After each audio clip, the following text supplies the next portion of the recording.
Gandang araw sa lahat. Mars po ito ng Info Highway. So ngayon wala lang, iikot-ikot lang tayo dito sa Barte. I just wanna share yung bakit ako nag-start mag-motovlog. Kasi nawalan ako ng trabaho. Anyway, actually yung channel ko matagal na siya, diba? So it's mostly about travels, food, and reviews of some items na nagagamit natin. Although recently, since nag-acquire tayo ng motor, actually last year pa, ito ang Easy Ride 150N. Marami na tayong napuntahang lugar, which lagi ko namang nire-record din. It's just that yun nga, parang now ko lang na-realize na mag-set up ng mic para sa GoPro, and so far okay naman.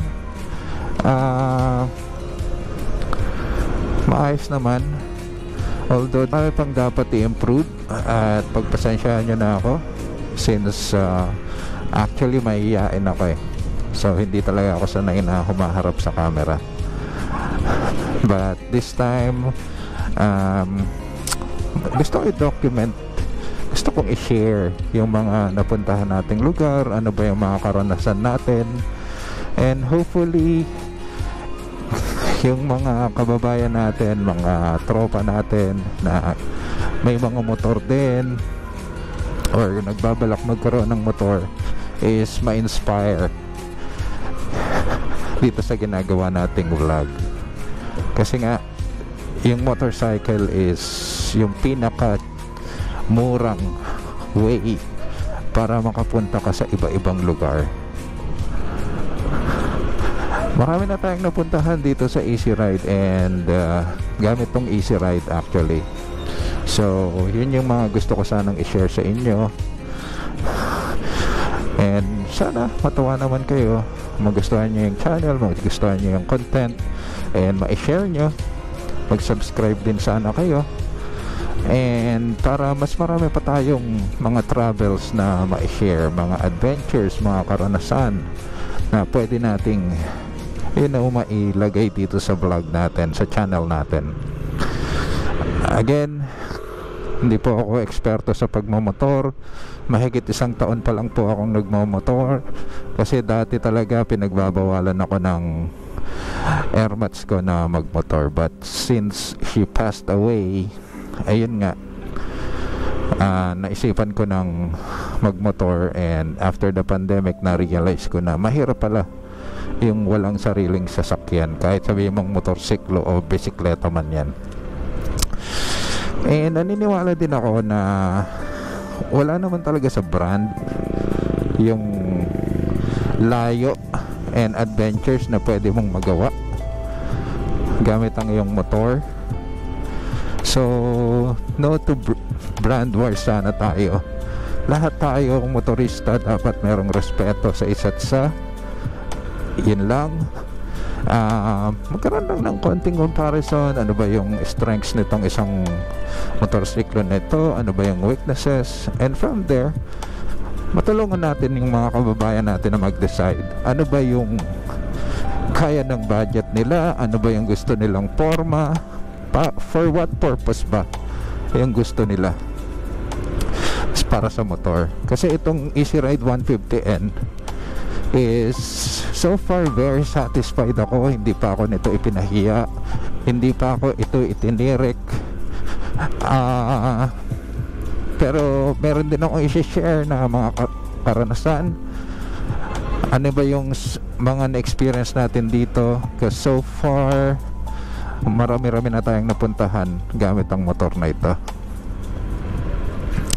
So hopefully you can bear with me, manood sa channel, panoorin nyo kung ano yung mga napuntahan na natin, nagawa nating adventures gamit ang motor na ito, and sana nga yun, ma-inspire tayo na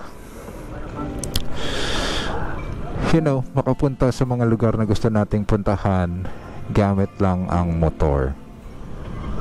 Mag-iikot-ikot lang ako dito sa may Sabarte, sa may Barangay Kaligayahan dito sa Quezon City. Huminto muna tayo dito sa isang motor repair shop, Titan. Medyo lamig tayo kasi medyo mainit.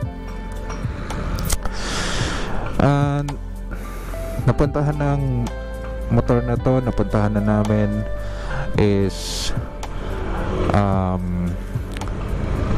marami-rami na. Tagaytay, DRT sa Bulacan, San Ildefonso Bulacan, Infanta Quezon, Real Quezon, Panay Rizal,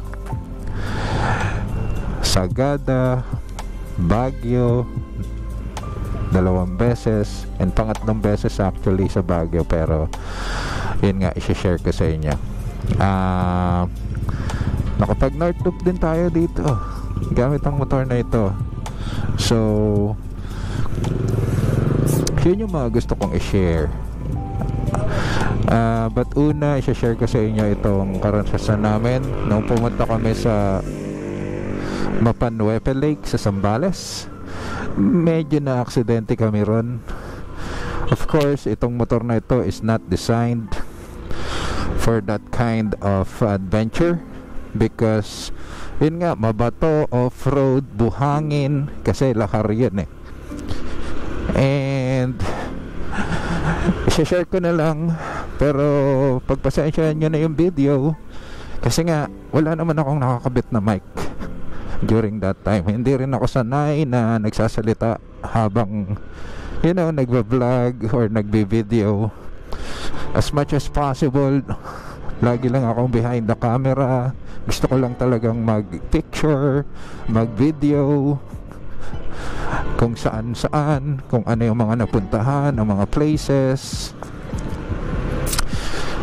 Kasi nga sabi ko nga kanina, diba, shy type ako. But this time, since wala pa naman tayong trabaho, magpapasko na, ay yun nga, usap tayo, mag-share din kayo ng mga experiences nyo. Ano ba yung mga narating nyo na, ano ba yung motor nyo, anong nangyari, diba? Ano ba yung mga tips na gusto nyong ibigay sa mga kapwa natin motorista, diba? So yung mga ganon, hopefully itong channel na to is maging venue rin para sa lahat ng nagnanais na maka-experience magmotor, malayo man or malapit. Kasi nga nakaka-enjoy naman talagang magmotor. Iba yung experience pagka nakamotor ka na nagta-travel. You're with nature talaga, as in halos yung camera cannot give justice or cannot justify kung ano yung ganda na meron na nakikita natin habang nagmumotor tayo. So yun lang, and hopefully hopefully ko na ba yan, hopefully mag-enjoy kayo sa channel na to. Para sumama kayo sa journey ko, sa journey natin, and sana through this vlog or through this channel is maisama ko kayo sa iba-ibang lugar na pwede pa nating mapuntahan gamit ang pagmamotor.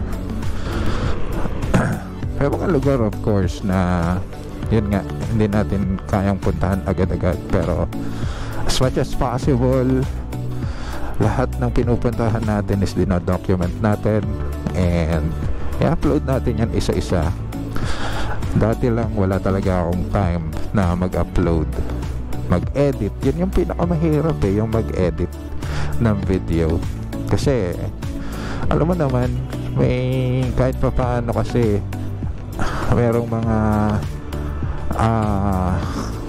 viewers na mababash ka kasi ang pangit ng video quality mo, pangit ng sound mo, pangit ng editing mo. Yun yung lagi kong worry dati.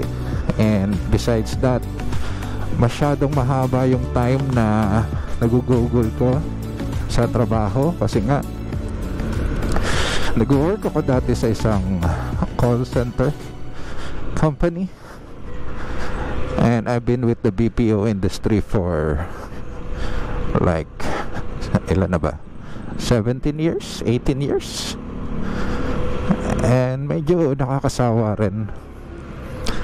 This time, habang wala pa tayong work, gusto muna nating enjoy kung ano ba yung mga pwede pa nating magawa kahit wala tayong pera gamit ang pagmumotor. And of course, mag-share din ako ng iba pang mga products kasi according to my yung na-share ko nga nung previous vlog ko, di ba?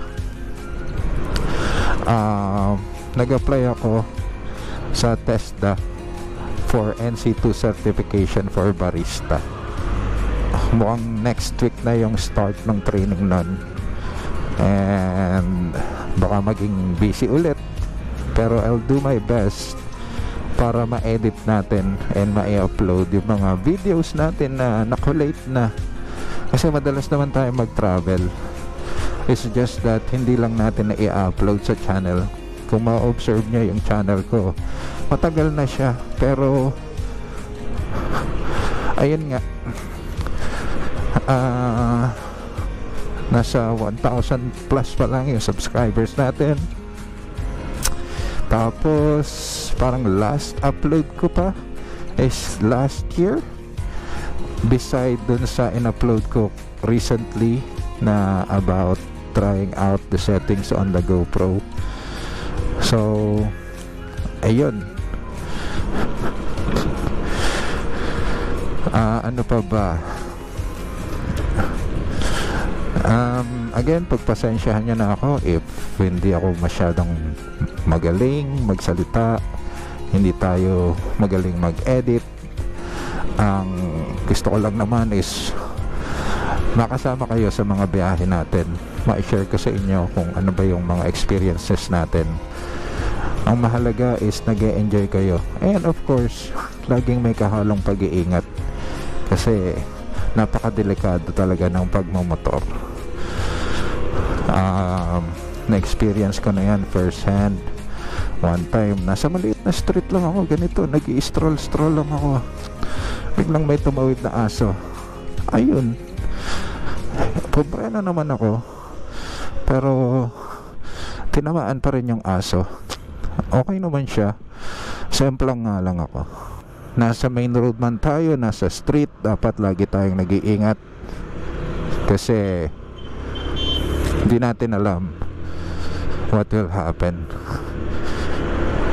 As much as possible, magsuot din lagi tayo ng mga protective gears. Meron akong vest, meron din akong jacket, meron din akong knee pad. Hindi naman kailangan sobrang mamahalin kasi yung mga yan, yung mga protective gears na yan, kung high impact talaga, it will not save you, pero it will save you from ano lang, mga scratches, mga ganon, diba? So as much as possible, importante talaga na meron tayong suot na protective gear. Yung mga body armor, knee pad, gloves, pero wala akong suot ngayon na anything. As much as possible, talagang kailangan suot niyan.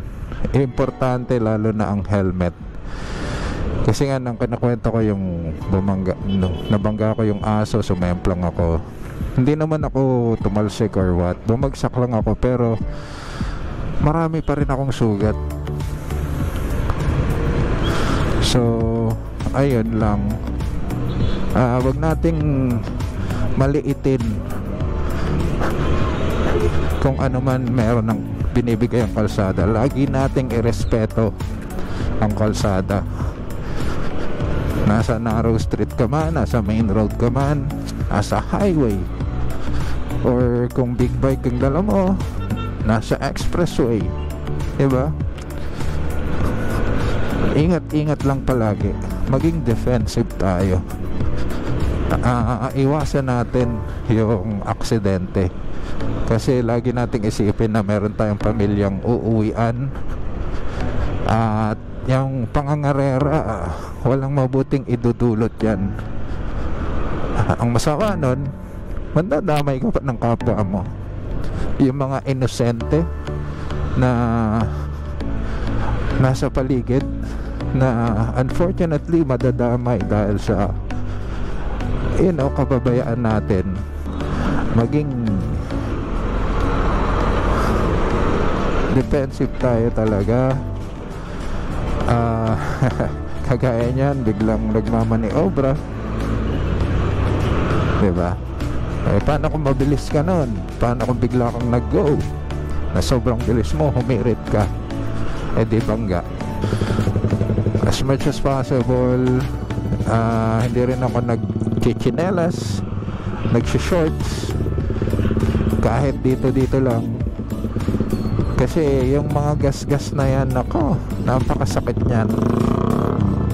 Sabi nga nila, parang hindi ka madadala hanggat hindi mo nararanasan yung maaksidente. And talking about accidents, iyan nga yung mga i-share ko sa inyo ngayon dun sa video na i-upload natin sa Mapanwepe Lake, yung ride natin sa Zambales. Ibiruin mo, easy ride 150N maxi scoot type. Hindi naman siya pang off-road, pero nakarating tayo dun sa Mapanwepe Lake. So yan lang, ikot-ikot lang tayo rito. Gusto ko lang talagang mag-unwind. Ang hirap ng walang trabaho, walang magawa naman yung trabaho natin ngayon. Magpasalamat tayo kung saan na napunta yung traffic natin. Again, gusto ko lang naman kayo makausap, and hopefully, yun nga, share nyo yung channel natin, i-like nyo, i-subscribe nyo. Salamat. Thank you for watching. Thank you.